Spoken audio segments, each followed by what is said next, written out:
Hey, welcome to Wednesday Wisdom for this week.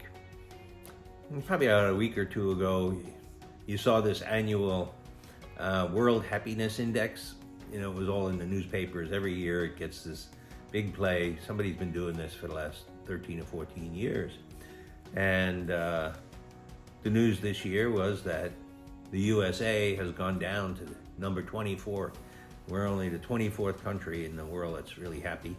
And once again, it seems like the Scandinavian countries are at the top. Finland, number one, and Denmark, and Sweden, and Iceland, and so on. They always seem to come out on top, and we're further down.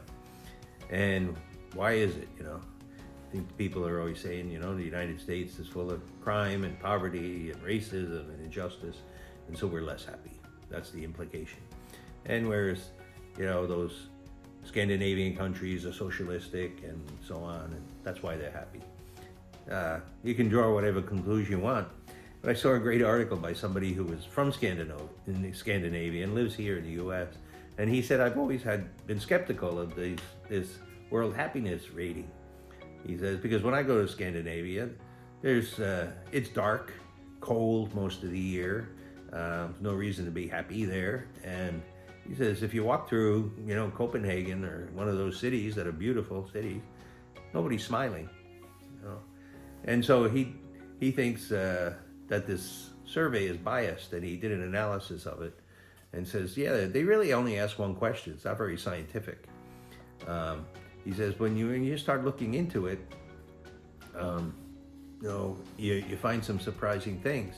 Like a lot of the countries that are up at the top, they have real problems, Like one of the countries that's always up at the top is Bhutan. And he says, they say they're happy, but they have a huge problem with corruption, where most people are getting money from the government and it's on totally fraudulent basis. He says Bhutan also has the highest exodus rate. Like most people are moving out of Bhutan, more than any other country percentage-wise. And he said if you look at the United States, if you break it up by states, he said 34 states, if you ask the happiness questions, are happier than Finland. And there's only certain places in the United States that's unhappy. And so the conclusion of it all is happiness is kind of hard to measure, especially with superficial instruments. But we all know from our own personal experience, that what brings us happiness. That we're at peace with God and with others. That we follow the gospel. That we try to live the way God asks us to live. That we live by His commandments. And we put our trust in Jesus and His mercy. Ultimately, that's what leads to happiness.